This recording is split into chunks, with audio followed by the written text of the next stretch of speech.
রাজ্যসভার সাংসদ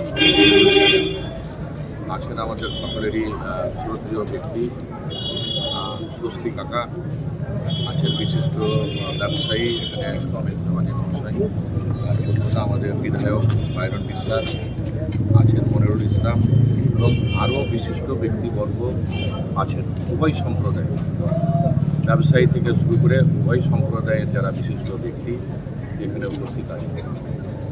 আমরা আপনাদের মাধ্যমে এলাকায় শান্তি স্থাপনের জন্য একটা বার্তা দিতে চাইছি।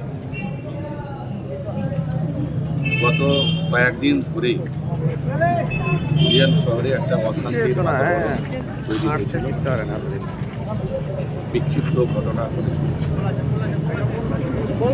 আমরা শুধু বেদনাহত নয়, মর্মাহত নয়, আমরা দুঃখিত নয়, আমরা এই কাজের জন্য আমরা চরমভাবে লজ্জিত, সমাজের কাছে লজ্জিত, দেশের কাছে আমরা লজ্জিত হয়েছি। ধুলিয়ানের যে সম্মান, যে মর্যাদা, সেটা কিন্তু অপূর্ণ হয়েছে। আজকে আমরা উভয় সম্প্রদায়ের মানুষ আপনাদের মাধ্যমে, প্রেস মিডিয়ার মাধ্যমে আমরা জানাতে চাইছি যে আমরা ধুলিয়ানের মানুষ সম্প্রীতির পক্ষের মানুষ, মৈত্রীর পক্ষের মানুষ, পারস্পরিক সহমর্মিতার পক্ষের মানুষ। আমরা আগামী দিনেও আমরা ঠিক ওইভাবেই চলতে চাই, যেভাবে আমরা বছরের পর বছর বিগত দিনে আমরা নিজেদের মধ্যে ভ্রাতৃত্ববোধ, বন্ধুত্ব, সহমর্মিতা, মৈত্রী, সম্প্রীতি যেটা বজায় রেখেছিলাম, আজকে এটা আমাদেরকে আগামী দিনে অটুট রাখতে হবে।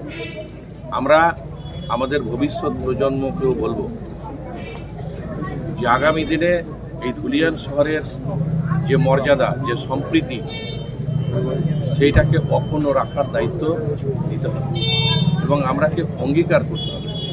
আমরা কখনোই এই ঘটনা দেখে বড় হইনি, আমরা অভ্যস্ত নই, আমরা বুঝতে পারিনি যে এরকম ঘটনা ধুলিয়ানের বুকে ঘটে, কারণ আমাদের কখনোই এই ধুলিয়ান শহর সেন্সিটিভ ছিল না, সাম্প্রদায়িক উত্তেজনা কখনো দেখিনি। আমাদের বাবরি মসজিদ থেকে শুরু করে, আমাদের বাবরি মসজিদের রায় থেকে শুরু করে, এনআরসি থেকে শুরু করে বিভিন্ন যে ঘটনাগুলো ঘটেছে, তখনও আমরা দেখেছি যে ধুলিয়ান শহর শান্ত থেকেছে, পরস্পরের পাশে দাঁড়িয়েছে, একে অপরের উৎসবে সামিল হয়েছে।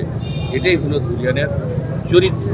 কিন্তু আজকে কিছু বিচ্ছিন্নতাবাদী, আমরা বলবো যারা দুষ্কৃতী, তারা আমাদের সম্প্রদায়ের মধ্যে, দুটো সম্প্রদায়ের মধ্যে ষড়যন্ত্র করে একটা অশান্তি বাঁধানোর চেষ্টা করছে।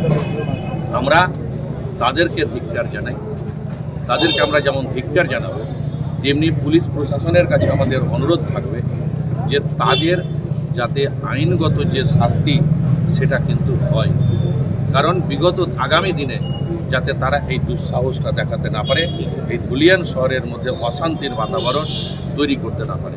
কারণ আমাদের ধুলিয়ান শুধু সম্প্রীতির শহর নয়, এটা একটা বড় বাণিজ্য কেন্দ্র, ব্যবসা কেন্দ্র। এখানে গরিব মানুষের রুজি রোজগার জড়িয়ে আছে। আজকে কোনো ঘটনা ঘটলে তাদের রুজি রোজগারের টান পড়ে, ব্যবসার ক্ষতি হয়, সম্প্রীতির ক্ষতি হয়। আমরা জানি যে আমরা ভারতবর্ষের নাগরিক, বাংলার নাগরিক, আমাদের যে মেন লাইফ লাইন সেটা কিন্তু হচ্ছে সম্প্রীতি। এই সম্প্রীতির যাতে মৃত্যু না ঘটে, এটা আমাদের সকলকে অঙ্গীকার করতে হবে। আমরা এই অঙ্গীকার আগামী দিনে করব এবং আমরা ভেবেছি যে আমাদের এই শহরের যাদের ক্ষতি হয়েছে তাদের পাশে দাঁড়ানোর জন্য আমরা একটা ফান্ড ক্রিয়েট করে তাদের যাতে সহযোগিতা করা যায়, সেই ভাবনা চিন্তা আমরা কিন্তু শুরু করেছি। আমরা খুব শীঘ্রই সেই কাজটা করব।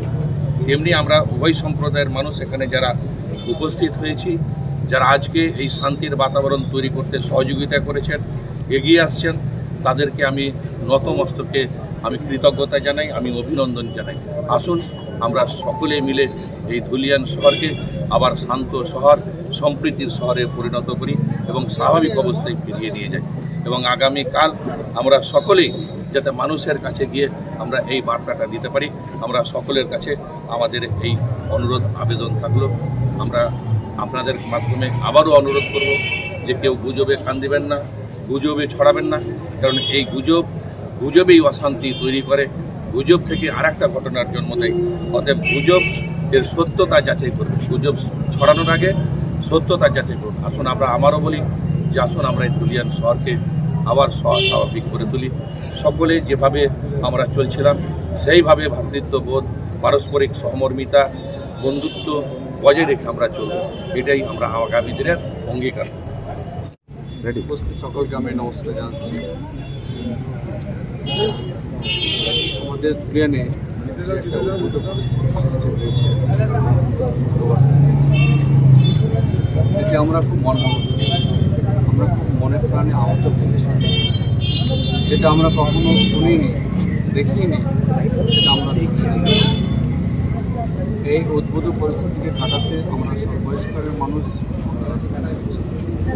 নেমে এই উদ্ভূত পরিস্থিতিকে যেন আমরা স্বাভাবিক জায়গায় যে মেলবন্ধনের মধ্যে ছিলাম, যে সম্প্রীতি ভ্রাতৃত্বের মধ্যে ছিলাম, সেই জায়গাতে আমাদের থাকবো।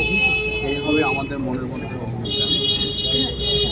যে যার যার মাধ্যমে এই ঘটনা নিশ্চিতভাবে পুলিশ প্রশাসনের কাছে আমাদের দাবি রেখেছি যে আপনারা আইডেন্টিফাই করুন, আপনারা দোষীকে আপনারা সাজা দিন।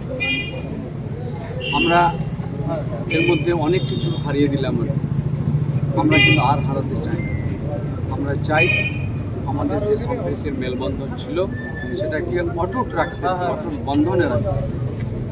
এর জন্য আমি সমস্ত ব্যবসায়ী বা সমস্ত যা প্রতিষ্ঠান রয়েছে সর্বস্তরে সকলের কাছে আমি আহ্বান জানাচ্ছি যে আসুন আমরা সকলে ঐক্যবদ্ধভাবে আমরা একসঙ্গে যেমন ছিলাম তেমনিও একসঙ্গে থেকে আমরা আবারও সেই মেলবন্ধনের মধ্যে আমরা আবদ্ধ হই।